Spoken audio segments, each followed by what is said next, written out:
আসসালামু আলাইকুম, welcome to asthma kitchen. আবারও চলে এলাম ছোট বড় সবার পছন্দের একটি রেসিপি নিয়ে। একদম দোকানের স্বাদকে হার মানাবে, ঘরোয়া উপকরণে অল্প সময়ে তৈরি করে নিতে পারেন এই গরুর মাংসের কালো বোনা। আমি এখানে হাড় ও চর্বি সহকারে 2 কিলো গরুর মাংস নিলাম আর মাংসগুলোকে একটু বড় করে টুকরো করে নিলাম। এখানে আমি মাংসগুলোকে ভালো করে ধুয়ে পরিষ্কার করে নিলাম। এখন আমরা মাংসগুলোকে ম্যারিনেট করে নিব।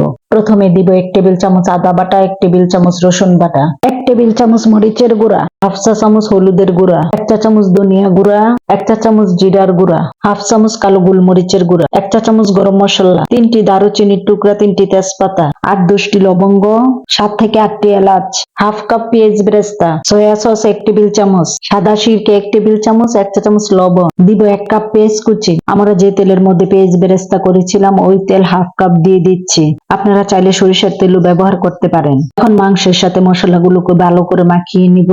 অর্ধেক মাখানো হয়ে গেলে আমরা দিয়ে দেব 2 টেবিল চামচ টমেটো সস। টমেটো সস দেওয়া হয়ে গেলে আবারও মাংসগুলোকে আমরা ভালো করে মাখিয়ে নিব।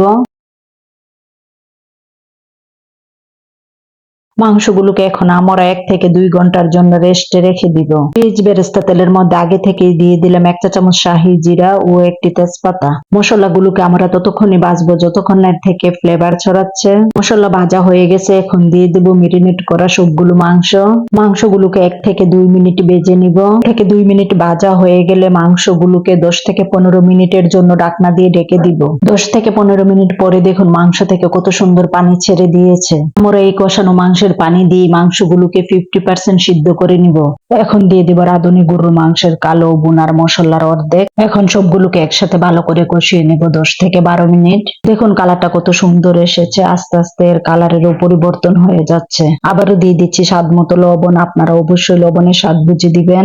এখানে আমরা এক্সট্রা কোনো পানি অ্যাড করব না, গরুর মাংস সিদ্ধ হয়ে গেছে। 5 থেকে 6 মিনিট পরে আবারও আমরা দিয়ে দেব হাফ চা চামচ জিরার গুঁড়া। আবারও আমরা 5 থেকে 6 মিনিট মাংসগুলোকে কুক করে নিব।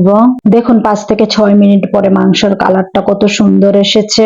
একদম শেষ পর্যায়ে আমরা দিয়ে দেব 1 চা চামচ গরম মশলার গুঁড়া। একদমই দোকানের সাথে ঘরোয়া উপকরণে গরুর মাংসের কালো বোনা একদম পারফেক্ট রেডি হয়ে গেল। আশা করি ভিডিওটি আপনাদের অনেক বেশি ভালো লাগবে।